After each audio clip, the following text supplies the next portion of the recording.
The Strangest Secret by Earl Nightingale. Must have listened to this audio hundreds and thousands of times, again and again and again and again. Changed my life. When I said, why only an audio? What if I can narrate this as a tribute to my mentor and make it like an audio visual? So this video is for you, so you can really start to imbibe these principles of this classic Strangest Secret, which is the secret behind the secret, and manifest the results which you want to have in your life. For all those people who watch this Strangest Secret again and again, there are some assured gifts and bonuses for all of you. All you have to do is to follow these 3 simple steps. Number 1, subscribe to our channel and share the snapshot of your subscription to the email mentioned below in the description. Number 2, write down and email us what is the number of times these 3 words have been repeated throughout the Strangest Secret. Success, succeed, and successful. How many times these words have been repeated again and again throughout the Strangest Secret, and mail that too. And number 3, just put your comment. What is that one statement which really inspired you, which really made the biggest difference from the Strangest Secret? Just do these 3 steps and you can win an exclusive 10 video program course on Thoughts Are Things from Think and Grow Rich. This is the chapter which Earl Nightingale read from Think and Grow Rich, and he got inspired to narrate the Strangest Secret. Get this assured gift from us once you complete these 3 steps. I'm Sidharth Shah from Think and Grow Rich Academy. Let's decode the Strangest Secret. I'd like to tell you about the strangest secret in the world. Some years ago, the late Nobel Prize winning Dr. Albert Schweitzer was being interviewed in London, and the reporter asked him, "Doctor, what's wrong with men today?" The great doctor was silent a moment, and then he said, "Men simply don't think. It's about this that I want to talk with you. We live today in a golden age. This is an era that man has looked forward to, dreamed of, and worked toward for thousands of years. But since it's here, we pretty well take it for granted. We in America are particularly fortunate to live in the richest land that ever existed on the face of the earth, a land of abundant opportunity for everyone. But do you know what happens? Let's take 100 men to start, even at the age of 25.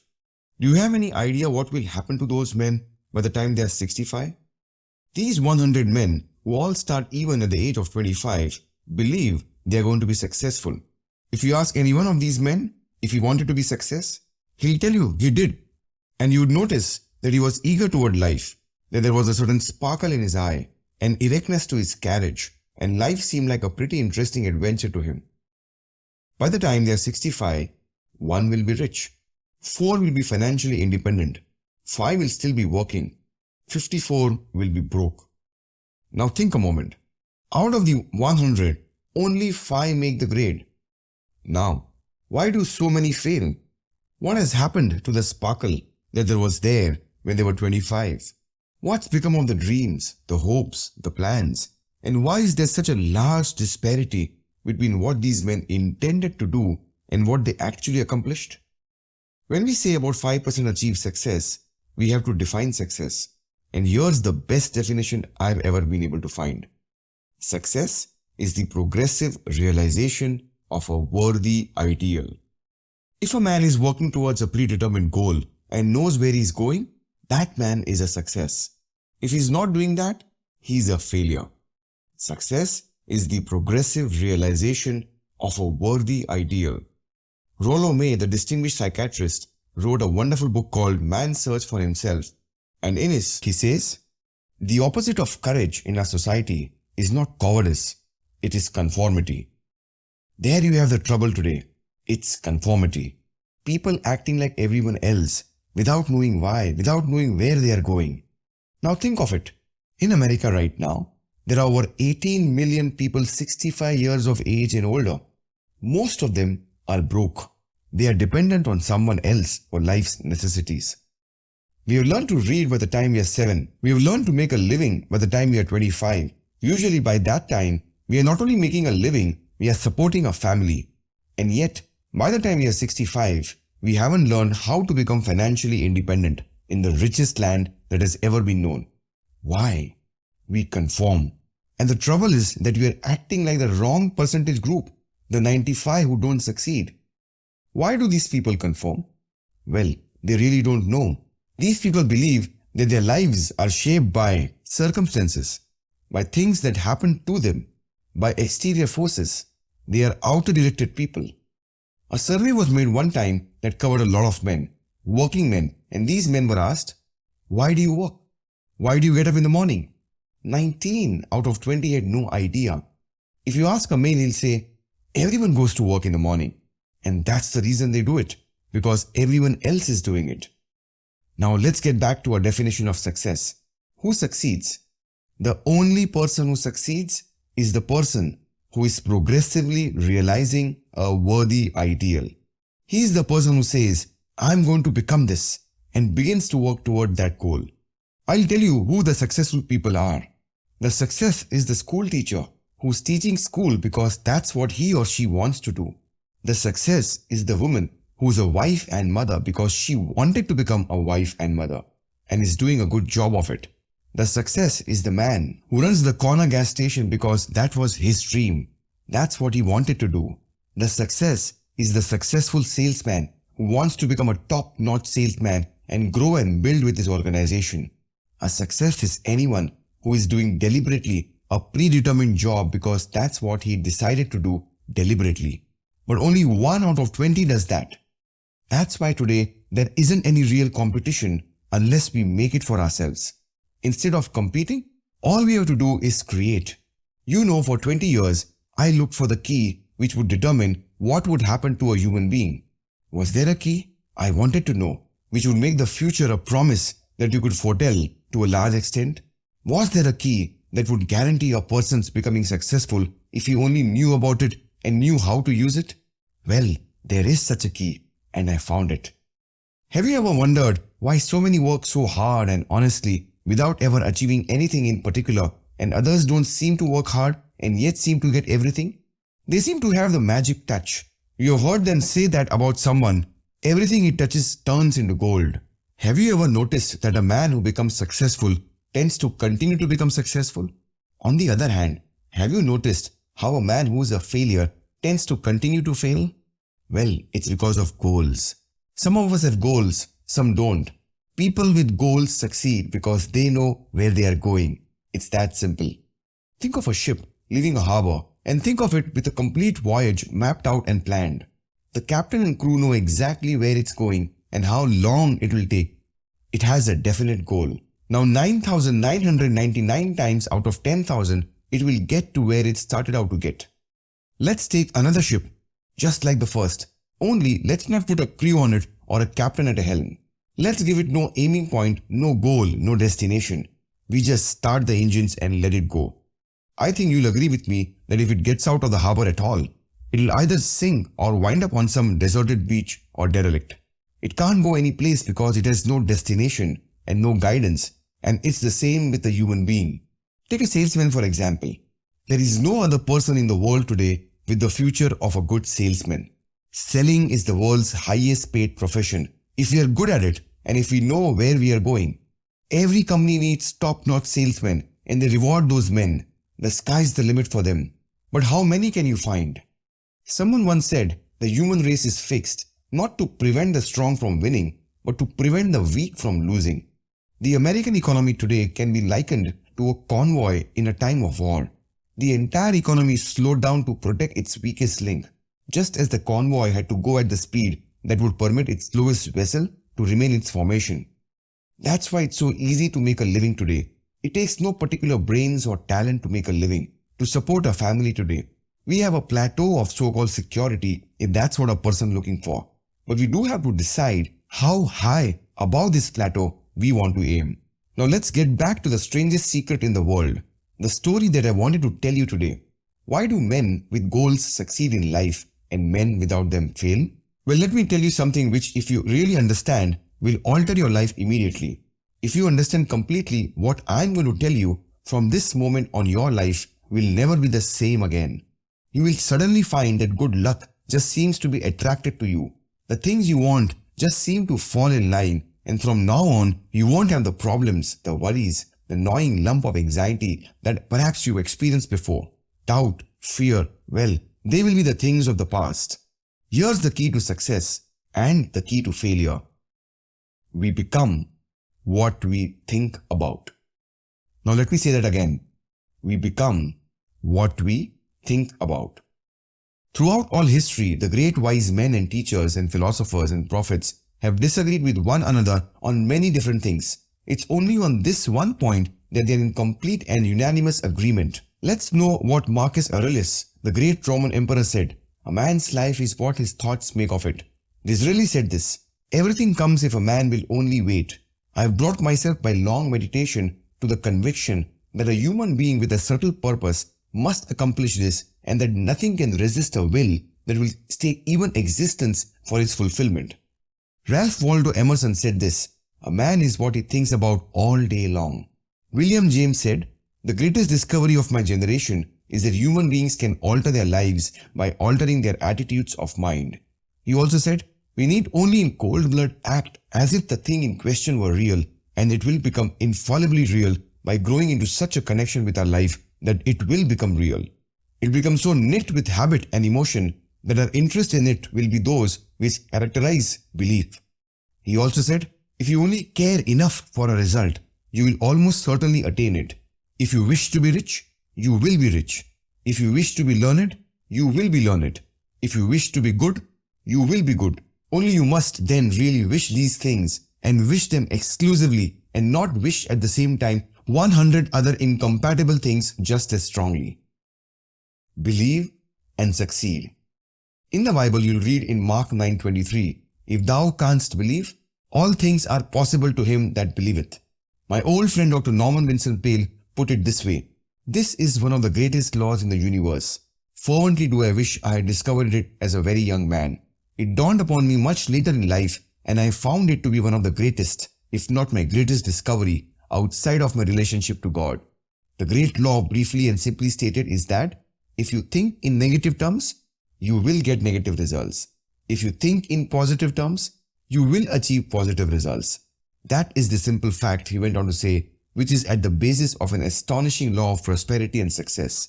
In 3 words, believe and succeed.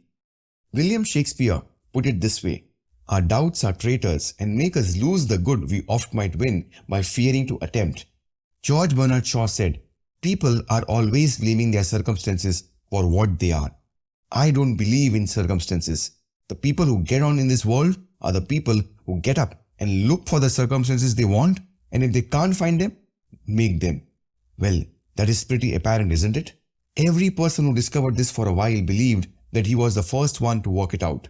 We become what we think about.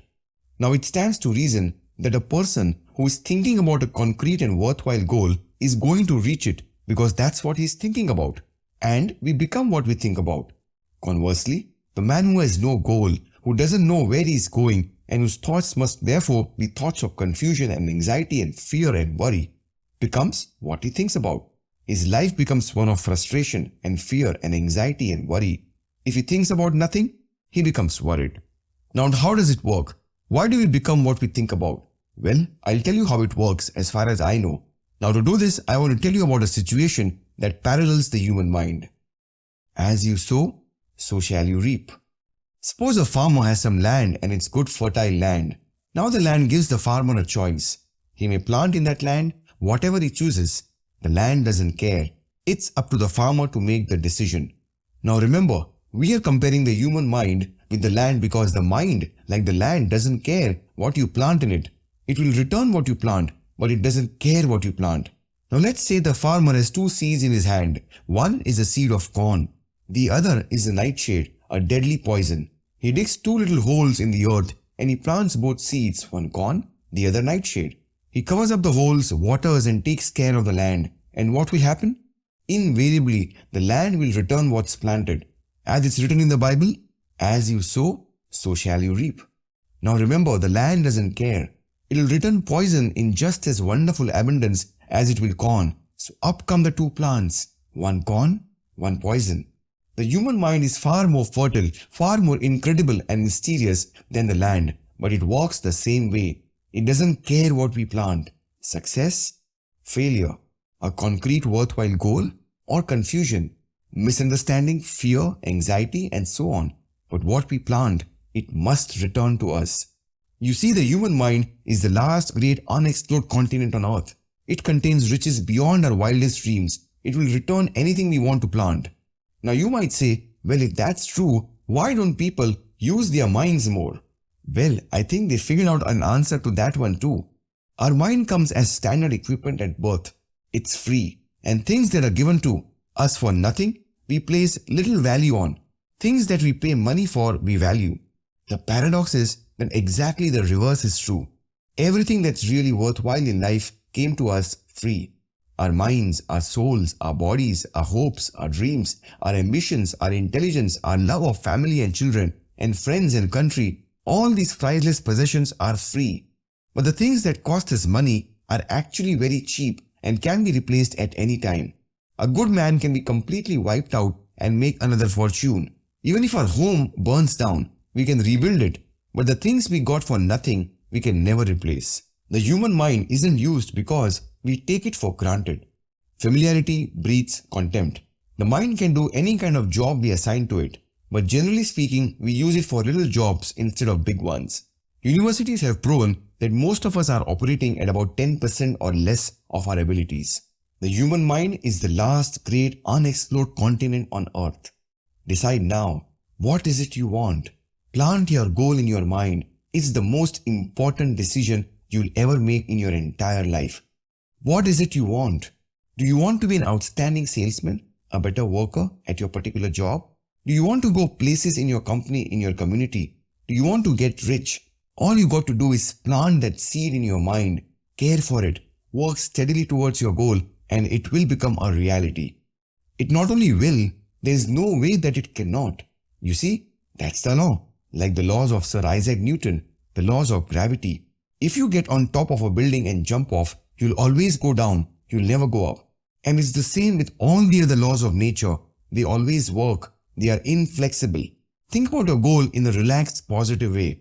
Picture yourself in your mind's eye as having already achieved this goal. See yourself doing the things you will be doing when you have reached your goal. Ours has been called the phenobarbital age, the age of ulcers and nervous breakdowns and tranquilizers. At a time when medical research has raised us to a new plateau of good health and longevity, far too many of us worry ourselves into an early grave trying to cope up with things in our own little personal ways without learning a few great laws that will take care of everything for us. These things we bring on ourselves through our habitual way of thinking. Every one of us is the sum total of his own thoughts. He is where he is because that's exactly where he really wants to be, whether he'll admit that or not. Each of us must live off the fruit of his thoughts in the future, because what you think today and tomorrow, next month and next year, will mold your life and determine your future. You are guided by your mind. I remember one time I was driving through eastern Arizona and I saw one of those giant earth-moving machines roaring along the road at about 35 miles an hour with what looked like 30 tons of dirt in it. A tremendous, incredible machine. There was a little man perched way up on top with the wheels in his hands, guiding it. As I drove along, I was struck by the similarity of that machine to the human mind. Just suppose you are sitting at the controls of such a vast source of energy. Are you going to sit back and fold your arms and let it run itself into a ditch? Or are you going to keep both hands firmly on the wheel and control and direct this power to a specific worthwhile purpose? It's up to you. You are in the driver's seat. You see, the very law that gives us success is a two-edged sword. We must control our thinking. The same rule that can lead a man to a life of success, wealth, happiness, and all the things he ever dreamed of for himself and his family. That very same law can lead him into a gutter. It's all in how he uses it, for good or for bad. That is the strangest secret in the world. Now, why do I say it's strange, and why do I call it a secret? Actually, it isn't a secret at all. It was first promulgated by some of the earliest wise men, and it appears again and again throughout the Bible. But very few people have learned it or understand it. That's why it's strange, and why for some equally strange reason, it virtually remains a secret. I believe that you could go out and walk down the main street of your town and ask one man after another what the secret of success is, and you probably wouldn't run into one man into a month who could tell you. Now, this information is enormously valuable to us if we really understand it and apply it. It's valuable to us not only for our own lives, but the lives of those around us, our families, employees, associates, and friends. Life should be an exciting adventure. It should never be a bore. A man should live fully, be alive. He should be glad to get out of bed in the morning. He should be doing a job he likes to do because he does it well.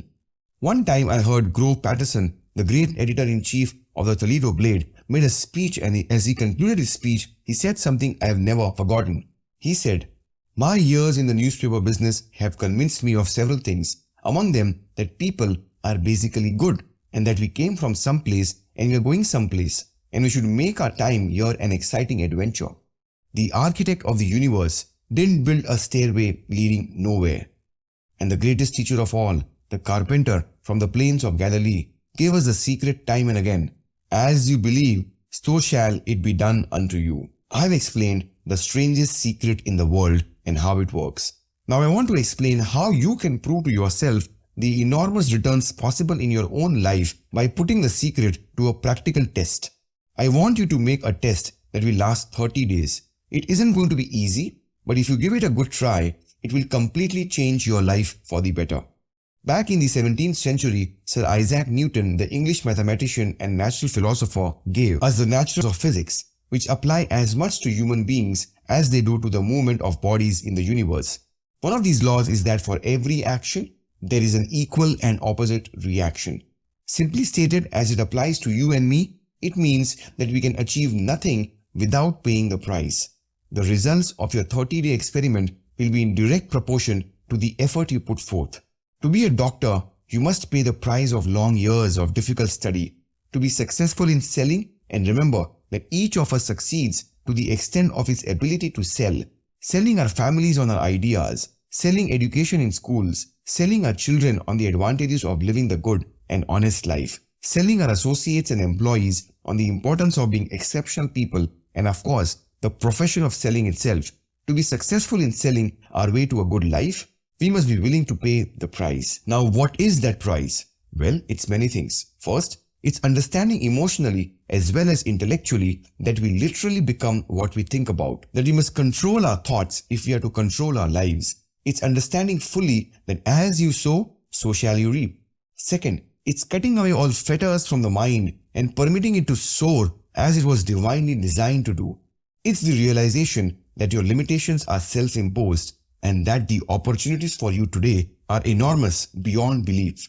It's rising above narrow-minded pettiness and prejudice. Third, it's using all your courage to force yourself to think positively on your own problem. Set a definite and clearly defined goal for yourself and let your marvelous mind think about your goal from all possible angles. Let your imagination speculate freely upon many different possible situations. Refuse to believe that there are any circumstances sufficiently strong enough to defeat you in the accomplishment of your purpose. Act promptly and decisively when your course is clear, and to keep constantly aware of the fact that you are at this moment standing in the middle of your own acres of diamonds, as Russell Conwell used to point out. Fourth, save at least 10% of every dollar you earn. It's also remembering that no matter what your present job, it has enormous possibilities if you are willing to pay the price. Now, let's go over the important points and the price each of us must pay to achieve the wonderful life that can be ours. It is of course worth any price. You will become what you think about. Remember the word imagination and let your mind begin to soar. Courage. Concentrate on your goal every day. Save 10% of what you earn. Action. Ideas are worthless unless we act on them. Now, I'll try to outline the 30-day test I want you to take. Keep in mind that you have nothing to lose by making this test and everything you could possibly want to gain. There are two things that may be said of everyone. Each of us wants something and each of us is afraid of something. I want you to write on a card what it is you want more than anything else. It may be more money. Perhaps you'd like to double your income or make a specific amount of money. It may be a beautiful home. It may be success at your job. It may be a particular position in life. It could be a more harmonious family. Each of us wants something. Write down on your card specifically what it is you want. Make sure it's a single goal and clearly defined. You needn't show it to anyone, but carry it with you so that you can look at it several times a day. Think about it in a cheerful, relaxed, positive way each morning when you get up, and immediately you have something to work for. something to get out of bed for, something to live for. Looking at it every chance you get during the day and just before going to bed at night. As you look at it, remember that you must become what you think about. And since you are thinking about your goal, you realize that soon it will be yours. In fact, it's yours. Really, the moment you write it down and begin to think about it. Look at the abundance all around you as you go about your daily business. You have as much right to this abundance as any other living creature. It's yours for the asking. Now we come to the difficult part. Difficult? Because it means the formation of what is probably a brand new habit. New habits are not easily formed. Once formed, however, it will follow you for the rest of your life. Stop thinking about what it is you fear. Each time a fearful or negative thought comes into your consciousness, replace it with a mental picture of your positive and worthwhile goal. There will come times when you'll feel like giving up. It's easier for a human being to think negatively than positively. That's why only 5% are successful. You must begin now to place yourself in that group. For 30 days, you must take control of your mind. It will think about only what you permit it to think about. Each day for this 30-day test, do more than you have to do. In addition to maintaining a cheerful, positive outlook, give of yourself more than you've ever done before. Do this knowing that your returns in life must be in direct proportion to what you give. The moment you decide on a goal to work toward, you are immediately a successful person. You are then in that rare and successful category of people who know where they are going. Out of every 100 people, you belong to the top 5. Don't concern yourself too much with how you're going to achieve your goal. Leave that completely to a power greater than yourself. All you have to know is where you're going. The answers will come to you of their own accord and at the right time. Remember these words from the Sermon on the Mount and remember them well. Keep them constantly before you this month of your test. Ask and it shall be given you. Seek and ye shall find. Knock and it shall be opened unto you. For everyone that asketh, receiveth. And that he that seeketh, findeth. And to him that knocketh, it shall be opened. It's as marvelous and as simple as that. In fact, it's so simple that in a seemingly complicated world, it's difficult for an adult to understand that all they need is a purpose and faith. For 30 days, do your very best. If you're a salesman, go at it as you have never done before. Not in a hectic fashion, but with a calm, cheerful assurance that time well spent will give you the abundance in return that you want. If you're a homemaker, devote your 30-day test to completely giving of yourself without thinking about receiving anything in return, and you'll be amazed at the difference it makes in your life. No matter what your job, do it as you've never done before for 30 days. And if you have kept your goal before you every day, you'll wonder and marvel at this new life you have found. Dorothy Brand, the outstanding editor and writer, discovered it for herself and talks about it in her fine book, Wake Up and Live. Her entire philosophy is reduced to the words, act as though it were impossible to fail. She made her own test with sincerity and faith, and her entire life was changed to one of overwhelming success. Now, you make your test for 30 full days. Don't start your test until you have made up your mind to stick with it. You see, by being persistent, you're demonstrating faith. Persistence is simply another word for faith. If you didn't have faith, you'd never persist. If you should fail during first 30 days, by that I mean finding suddenly yourself overwhelmed by negative thoughts, you've got to start over again from that point and go 30 more days. Gradually, your new habit will form until you find yourself one of that wonderful minority to whom virtually nothing is impossible. And don't forget that card. It's vitally important as you begin this new way of living. On one side of the card, write your goal, whatever it may be. On the other side, write the words we have quoted from the Sermon on the Mount. Ask and it shall be given you. Seek and you shall find. Knock and it shall be opened unto you. Nothing great was ever accomplished without inspiration. See that during these crucial first 30 days, your own inspiration is kept at a peak. Above all, don't worry. Worry brings fear and fear is crippling. The only thing that can cause you to worry during your test is trying to do it all yourself. Know that all you have to do is hold your goal before you. Everything else will take care of itself. Remember also to keep calm and cheerful. Don't let petty things annoy you and get you off course. Now, since making this test is difficult, some will say, why should I bother? Well, look at the alternative. No one wants to be a failure. No one wants to be a mediocre individual. No one wants a life constantly filled with worry and fear and frustration. Therefore, remember that you must reap that which you sow. If you sow negative thoughts, your life will be filled with negative things. If you sow positive thoughts, your life will be cheerful, successful, and positive. Now, gradually, you will have a tendency to forget what you have heard on this recording. Play it often. Keep reminding yourself of what you must do it to form this new habit. Gather your whole family around at regular intervals and listen to what's been said here. Most men will tell you that they want to make more money without understanding the law. The only people who make money work in a mint. The rest of us must earn money. This is what causes those who keep looking for something for nothing or a free ride to fail in life. The only way to earn money is by providing people with services or products which are needed and useful. We exchange our time and our product or service for the other man's money. Therefore, the law is that our financial return will be in direct proportion to our service. Now, success is not the result of making money. Earning money is the result of success, and success is in direct proportion to our service. Most people have this law backward. They believe that you are successful if you earn a lot of money. The truth is that you can only earn money after you are successful. It's like the story of the man who sat in front of the stove and said to it, "Give me heat and then I'll add the wood." How many men and women do you know or do you suppose there are today who take the same attitude toward life? There are millions.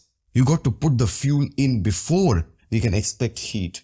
Likewise, you got to be of service first before we can expect money. Don't concern yourself with the money. Be of service, build, work, dream, create. Do this and you'll find there's no limit to the prosperity and abundance that will come to you. Prosperity is founded upon a law of mutual exchange. Any person who contributes to prosperity must prosper in turn himself. Sometimes the return will not come from those you serve, but it must come to you from some place because that's the law.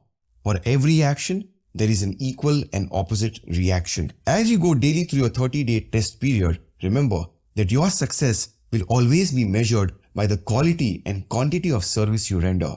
And money is a yardstick for measuring this service. No man can get rich himself unless he enriches others. Now, there are no exceptions to a law. You can drive down any street in America and from your car estimate the service that's being rendered by the people living on that street. Have you ever thought of this yardstick before? It's interesting. Some, like ministers and priests and other devoted people, measure their returns in the realm of the spiritual. But again, their returns are equal to their service. Once this law is fully understood, any thinking person can tell his own fortune. If he wants more, he must be of more service to those from whom he receives his return. If he wants less, he has only to reduce his service. This is the price you must pay for what you want.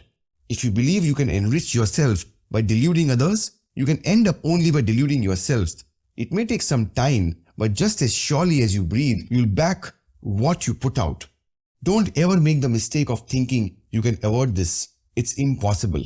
The prisons and the streets where the lonely walk are filled with people who try to make new laws just for themselves. We may avoid the laws of man for a while, but there are greater laws that cannot be broken. An outstanding medical doctor recently pointed out 6 steps that will help you realize success. 1. Set yourself a definite goal. 2. Quit running yourself down. 3. Stop thinking of all the reasons why you cannot be successful and instead think of all the reasons why you can. 4. Trace your attitudes back to your childhood and try to discover where you first got the idea that you couldn't be successful if that's the way you've been thinking. 5. Change the image you have of yourself by writing out a description of the person you would like to be. And 6. Act the part of the successful person you have decided to become. The doctor who wrote those words is a noted West Coast psychiatrist, Dr. David Harold Fink. Do what the experts since the dawn of recorded history have said you must do. Pay the price by becoming the person you want to become. It's not nearly as difficult as living unsuccessfully. Make your 30-day test, then repeat it again. Each time it will become more a part of you until you'll wonder how you could have ever have lived any other way. Live this new way and the floodgates of abundance will open and pour over you more riches than you may have dreamed existed. Money? Yes, lots of it. But what's more important, You'll have peace. You'll be in that wonderful minority who lead calm, cheerful, successful lives. Start today. You have nothing to lose, but you have a whole life to win. Hello, this is Sidharth Shah, and this is my tribute to my mentor, Earl Nightingale, where I'm narrating the strangest secret in my own voice.